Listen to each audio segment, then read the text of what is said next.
Бүгін 1-июль Кыргызстанда куткаруучулардын кесиптик майрамы белгиленүүдө.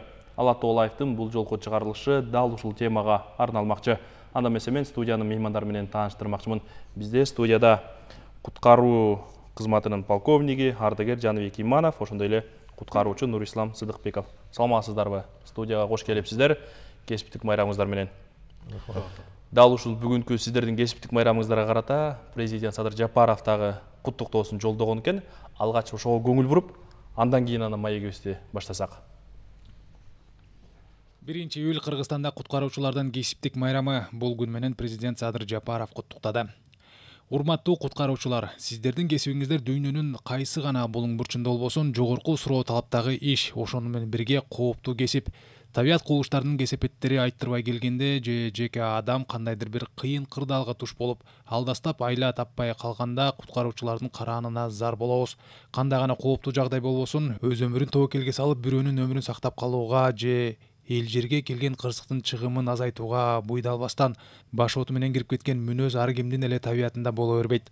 Куткаруучулук көп тармактуу кесипкө адистерди талап кылат. Дээринде бар. Кесибин аркалаганда анын өтөөсүнө чыга билген, отуна күйүп суугуна тоңууга даяр болгон темирдей бекем эркти, психологиялык жогорку даярдыкты талап кылат.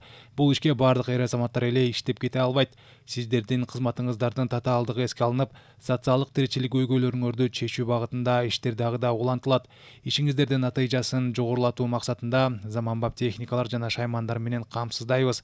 Атамекенге, мамлекетке кылган ак кызматыңыздар үчүн элдин чын жүрөгүнөн чыккан ыраазычылыгын алып, урмат сыйына бөлөнүп жүрө бериңиздер. Элдин ыраазычылыгы эң башкысы сыйлык. Сиздерге жана сиздердин үй бүлөңүздөргө бакубат турмуш каалайм. Бар болуңуздар деп айтылат мамлекет башчысынын куттуктоосунда.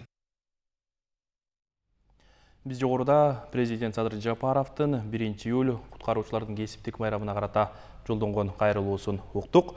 Маегибизди баштасак, Жаныбек мырза, сиз ушул куткаруу тармагында жалпысынан канча жыл эмгектендиңиз? Өзүңүз тууралуу айтып берсеңиз, анан ушул кесиптин жогоруда президент дагы белгилеп өттү. Анча мынча эр азаматтар бул кесипти аркалаганга дити барып, аркалай бербейт, эрдикти, психологиялык даярдыкты талап кылат дегендейчи. Анан бул кесиптин татаалдыгын, түйшүгүн айтып берсеңиз бизге, анан маегибизди улантсак. Албетте, бул кесип өтө татаал. Бул кесип физикалык жактан аябай чың болуш керек, сотрудниктер. Мына бүгүн 1-июлда 31 жыл болот экен ушул биздин куткаруу кызматына. Эртең менен саат 9:30 ушул президенттик аппараттын биздин кабинет министрликтин атынан Ташиев Камчыбек Ыдырышевич барып бизди куттуктады. Биздин аллеябыз бар, куткаруучулардын аллеясы жогору жакта. Ошо жерде салтанаттуу чогулуш өтүп, кээ бир куткаруучуларга жакшы деген, алдыңкы куткаруучуларга медаль, сыйлыктар тапшырылды министрликтин атынан. Сиз айткандай, бул кызмат аябай оор. Эми салыштырып кетсек, мындан тышкары 15-июнда биздин өрткө каршы кызматына 96 жыл болду. Бул да ушул өзгөчө кырдаалдан министрлигинин карамына карайт. Бүгүн ошол эки майрамды ошол биздин аллеяда кабинет министрликтин атынан ал жерге министр МВД Ниязбеков барды, генерал, жанагы ГСИНдин директору да барып бизди поздравить этти. Андан кийин аксакалдарга, ветерандарга чай берди, министр өзү баш болуп.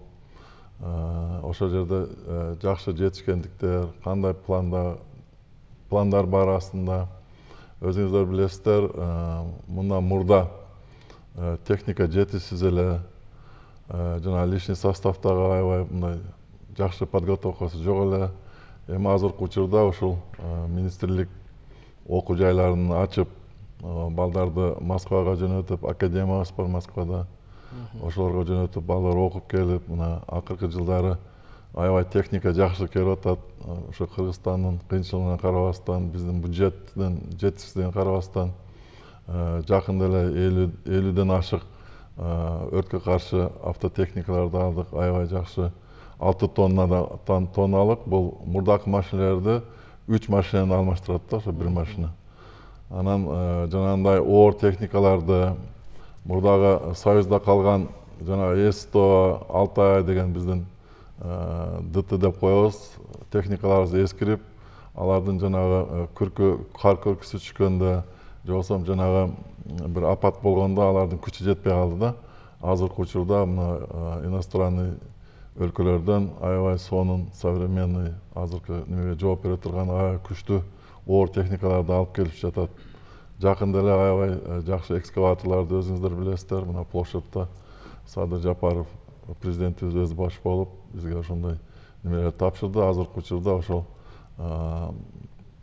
климаттык апаттарды, жанагындай кар көчкүлөрдү бүт ошо техникалар иштеп жатат.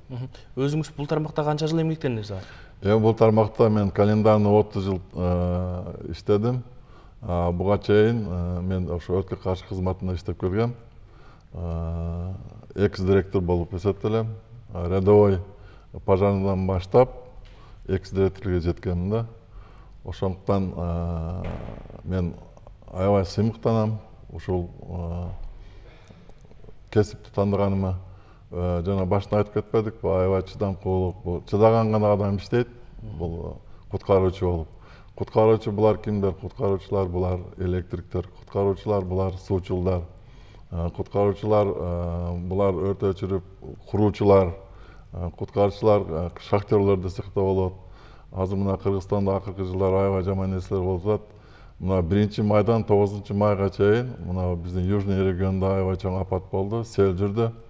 Элдер 9 күн дем алса, биздин куткаруучулар 9 күн күнү түнү дебестен мына Бишкектен дагы балдар барышты жардам берип, ошол Жалал Абад облусундагы апатты жоюуга 9 күн кече күндүз ошол жерде иштеп жүрүштү да. Чоң рахмат. Нурислам, сиз өзүңүз бул жакта, бул тармакта канча жылдан бери эмгектенип атасыз? Анан баягы ушул тармакта иштеп аткан, эмгектенип аткан жашайдыс катары ушул кесиптин түйшүгүн бизге айтып берсеңиз, баягы биз сырттан оор, татаал дегенибиз менен иштен аралашып жүргөн, ашканасы башка, түйсүгү башка дегендей. Бул куткаруучу болуш үчүн мен жаш кезимдеги эң чоң кыялдардын бири болчу.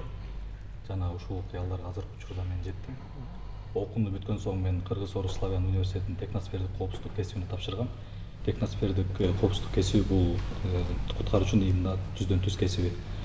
Андан соң билим деңгээлди жогорулатыш максатында мен Политехникалык университеттин техносфердик коопсуздугунун магистр даражасында илимин алдым.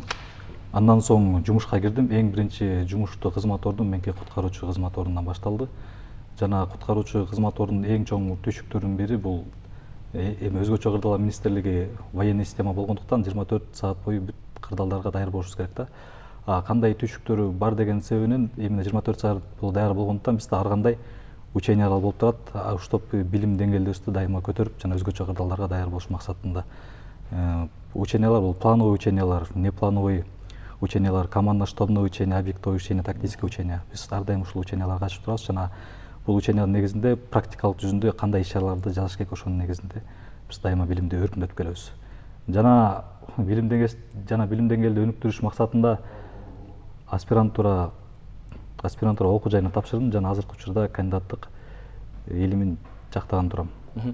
Жогоруда агайда белгилеп өттү, бул тармак ушул жаңы техникалар менен, жаңы жабдыктар менен толукталууда, жаңыланууда депчи.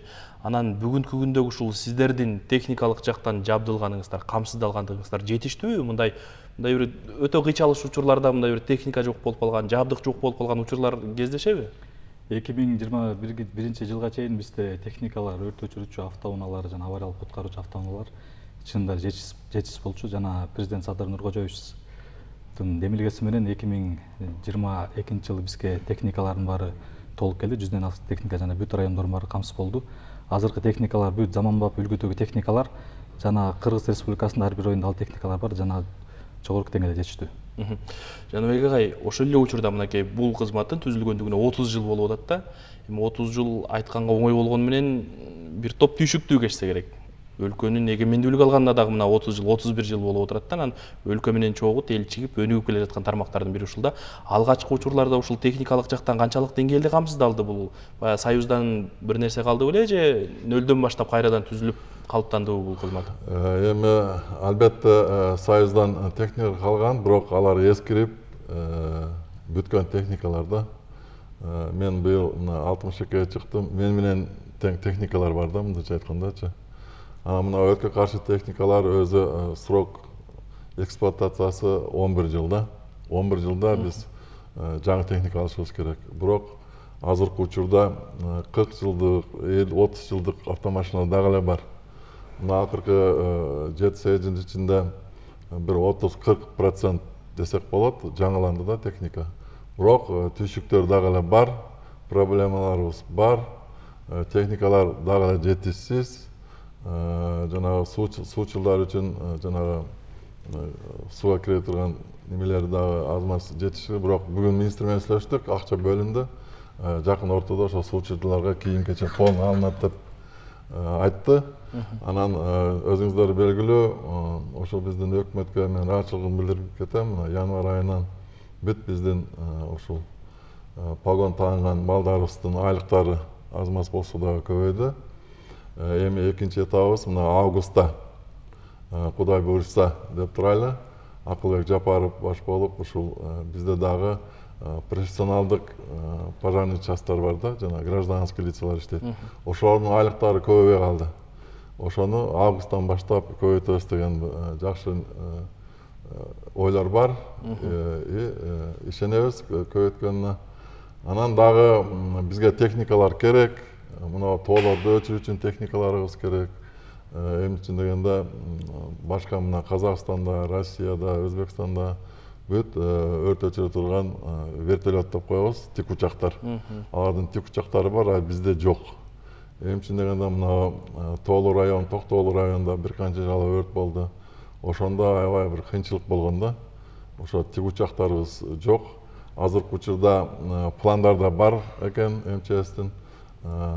Кудай буйрса, быйыл ушул тик учак алабыз деген 2 тик учак алышат экен.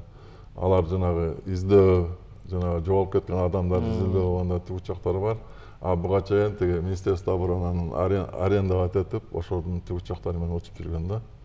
Ошондуктан биз дагы өкмөттөн сурана элек, раз өзгөчө кырдаал болгондон кийин биринчи очередь ушу техника менен толук обеспечить этип, анан кийим-кече, обмундирование деп коебуз. Анан ошол жаңы кирген өрт техникалардан мурда калган немелерге суу жеңчелер деп коет, это пожарный руколар. Ошолор аябай керек. Эмне үчүн дегенде алар 4-5 жылдан кийин эле өзүнүн срок службасын бүтөт. Ошондо ойлойм, ошолор дагы ПТУ деп коебуз. Ошо ПТУларды жаңыртуу боюнча дагы пландары бар экен министрдинчи. Анан жакшы бир жагынан рахмат айткым келет. Ошо биздин министрлик ошо ардагерлерди дагы унутпайт. Мына Бообек Эргешевич келгенден бери мен ушу 2 министрди гана жакшы билип калдым 30 жылдын ичинде. Бирөө бул Ташиев Камшыбек Кыдыршаевич, патриот. Аны менен 2,5 жыл иштешип калдык. Жанагы үйлөрдү куруу боюнча да ошолордун пландары боюнча анан 73 өрткө каршы автотехниканы алып келгенбиз 248 миллион сомго. Анда дагы ошол бюджет тартыштык болгондо жанагы по снижению бедности деген бир программа бар экен.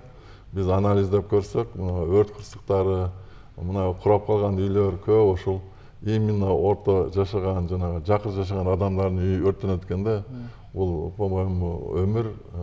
Ошондуктан ошо программа менен биз 248 миллионго 73 единица автотехника алып келгенбиз да. Азыр алар дагы уже 11 жылдан ашып калды. Азыркы учурда мына жаңы Россия менен анан дагы Кытай менен, по-моему, договор түзөт. Алардын деле өрткө каршы техникалары аябай жакшы экен. Азыркы учурда ошо 50ден ашык өрткө каршы автомашиналар келип, бүт район облустарга бөлүнүп, азыркы учурда боевой дежурствода турушат баарычы. Жогоруда Жаныбек ага айтып калбадыбы, айлыктар көтөрүлүп атат депчи, чындыгында эле баягы сиз жаш адис катары, ошол эле учурда бир эмес 2 жогорку билимди магистр, мына аспирантуранда окуп атасыз. Анан ушундай жаш адистерди кармап калууга бүгүнкү күндө мамлекеттин бөлүп аткан көңүлү, камкордугу жетиштүүбү? Айлык акы маселесинен, ошол эле учурда турак жай менен камсыздоо маселесинен, социалдык жеңилдиктер жагынан алганда. Эми биз өзгөчө кырдаалдар министрлигинде иштегенден кийин биз эң биринчи элди ойлошубуз керек да. Жана айлык маянасы келгенде азыркы учурда январь айынан баштап көтөрүлүп, азыркы учурда жакшы. Жана айлык көтөрүлгөнүн себебинде азыр бүт окуп бүтүп аткан бүтүрүүчүлөрдүн баары азыр МЧСке киргенге уже мотивациялар бар да. Жана жогорку азыр уже иштеп дальше кетишсе болот. Анан кийин экинчи кайсы суроодун бериңиз? Камкордук маселеси, социалдык жеңилдиктер, турак жай маселеси. Турак жай маселеси азыркы учурда бул көйгөйлүү маселелердин бири деп айтсак болот. Бирок аскер кызматчысы болгондон кийин азыр уставда жазылган поднаем жиле бар да. Азыр көп аскер кызматчылардын баары эми өзүнүн жашаган жеринде иштебегенге байланыштуу ар кайсы жактарда иштейт да. Ошого байланыштуу поднаем жиле бөлүнүп, ошонун негизинде ижарага жеке ишкер менен келишим түзүп, ошонун негизинде жашап келет. Бирок турак жай маселе боюнча көйгөйлөр көп. Эми бул кызматта жүргөндөр сиздер жакшы билет болушуңуздар керек. Ар бир нөөмөт маалында эле баягы кырсык болот, өрт болот, жана башка тилсиз жоо келген учурлар болот да. Ушундай учурда өлүм менен өмүр сөзсүз түрдө эриш аркак келген, бетме бет келген учурлар болот да. Мүмкүн болсо бизге бир ушундай учурлардан айтып бере аласыздарбы? Ушул кызматтын татаалдыгын көрүүчүлөр да сезсин, биз да билели дегендей. Мен бир историяны айтып берейин. Анда Подольск шаарында окуйм. Ал жерде биздин учебный, мен эсир убакытта айтып атам да, ошол жерде учебный заведениябыз бар. Ошо өрткө каршы кызматтын командир отделенияларын чыгара турган. Ошол жерде бир жаныбызда 6 этаж үй бар болчу. Ошол жерде бир арак ичкен аял, эки жана двойняшка деп коебузбу, эки кызды, 6 жашар эки кызды үйүнө бекитип коюп, өзү барып коңшулар менен сүйлөшүп отура берген. Үйүндө өрт чыккан. Ошо убактында бизге терезеден түтүн чыгып, мен дежурный элем, анан биздин отделение чыгып, ошол 3-чү этажда болчу. 3-чү этажга чыгып, терезени бузуп баргыча уже бир комната полностью өрттөнүп кеткен экен. Бир кыз карабаттын астында экен, бирөө шкафтын ичинде экен. Байкуштар экөө тең почти 100% күйүп калган да. Анан ошондо жанагы кызды көтөрүп алып чыгайын деп колумда турган экен, мындай кылсам колу сынып калды да. Ошондо бир жүрөгүм зырт этип, анан эмнесе тиги аял келип, "О, силер оорем өчүрбөдүңөр, силер үйүнө калсыңар" деп жанагы алкаш апасы ошо биздин неме койду да, домат койду да, силер кеч келдиңер деп. Бирок биз 5 мүнөт эле жакын эле болчу. Ошондо бир история болгон. Ошондуктан мен мына ата-энелерге айтат элем, жаш балдарды эшти тышынан култабай, жалгыз таштабай, телевизор, бүт баазы техникалар өзүңүздөр билесиздер, эч кандай кээ бирөөлөр без стандарта. Даже ширеңке, азыркы ширеңкени күйгүзсөңүз, ГОСТко не соответствует да. Эмне үчүн дегенде, ширеңке определенный момент күйүп туруп, мындай кылганда өчүп калыш керек да. Азыркы шиңгерди үйлөп, мындай таштасаң да өчпөйт. Эмне үчүн дегенде, өзүнүн ГОСТ боюнча алар обработка болуш керек. Жанагы сера күйө турган жерде өзүнүн нормалары бар, алар сакталбайт. Анан дагы бир интересно, мурда 75 штук болчу эле жана чырпыгы. Азыр карасаңыз 40-50 ошондон да ал эткен да элдердичи. Ошондуктан мына азыркы чыгарып аткан бытовой техникалар аябай кооптуу да. Эмне үчүн дегенде, основном мына Кытай Республикасында келет, Турциядан келет. Алар стандартка туура келеби, келбейби биз билбейбиз. Алардын защитасы иштебейт. Ошондуктан мына немеден пайдаланып, эфирден пайдаланып, мен ошо ата-энелерге жаш балдарды калтырбасаңыздар, ширеңкелерди бекитиңиздер. Анан жанагындай азыркы жайында баары дем алышка барып атпайбы, мына канча адамдар чөгөлүп атат. Ошол жаш балдарды карап, өздөрү карап, өзүңө бек болсоң жакшы болот да. Анан акыркы күндөрү аябай көп чөгүп калган адамдар көп, сууда чөккөндөрчү. Ошондуктан бул не только куткаруучулар, биринчи ойлойм ушу ата-энелер дагы жооптуу болуш керек да. Эмне үчүн дегенде, ошол жерге барып сууга түшкөндө өздөрү карап, өздөрү көз багып туруш керек да. Ошондуктан мындай моменттер көп, конечно. Канча жолу өрттөрдү өчүрдүк, канча жолу материальный ценности деп коебуз, сактап, азыр эми ойлосоң андай интересный моменттер көп болгон, эми андай смертельный случайлар болгон, аны айткым деле келбейт. Анан дагы бир нерсени айткым келет, ушул эсир бүтөөн убактында ошо бизде жанагы материальный обеспечение жагынан начар болгон да. Мен азыр ошол ардагерлерди ошо телевидение аркылуу рахмат айткым келет да. Ошондо мен Жалал абадта начальник болчу элем. 37 дана аккумулятор Бишкекский экспериментальный заводдон чыккан экен кышында. 37 аккумулятор алсак баары бракованный чыккан да. Анан ошондо чоңдорго звонить этсек, өзүңөр таап эмне кылсаңар ошол кылга дегенде 28 бала өртөөчү, куткаруучу, кан тапшыруучу жерге барып, баарыбыз кан тапшырганбыз 400 граммдан өзүм баш болуп. Аккумулятор алдыңыздар анан. Акчасын аккумулятор алганбыз, бул эл билиш керек бул нерсеничи. 2 аккумулятор алганбыз, ошонун ичинен азыр кээ бир кыздарыбыз ишеп атат ошо кан тапшырган. Ошондой бир историялар болгон да. Бирок азыркы моментте Кудайга шүгүр, бензинибиз бар, аккумуляторубуз жакшы. Азыркы мына жаштар билбейт андай нерселердичи. Илгери патриоттор действительно көп болгон. Мурда үйүнөн жумушка ташычу эле. Азыр жумуштан үйүнө ташып турган жаштар болуп калбады. Ошондуктан жаштар мага капа болбосун. Ушундай окуялар болгон да. Сиздердин жардамыңыздарга, сиздердин көмөгүңүздөргө мындай чоң ири кырсыктар болгондо, өрт болгондо, сел болгондо, көчкү болгондо жана башка учурларда кайрылабыз. Ошол эле учурда айрым учурда колубузга шакекти кылып ал чыкпай калса, ошондо да кайрылабыз да. Адам өмүрүн сактап калган учурларыңыздар да арбында. Анан адам өмүрүн куткаруу канчалык жакшы сезим? Ушуну өлүмдөн кайтарып калгандан кийинки сезимдер кандай болот?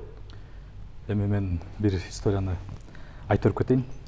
2017-жылы мен жумушка куткаруучу болуп жаңы киргенде, кышында саат 4 чамасында, саат 4 таңгамал чамасында биздин нөмөт бөлүмүнө вызов келип түшкөн да. Именно Панорама тоосунда бир кыз жоголуп кетти депчи.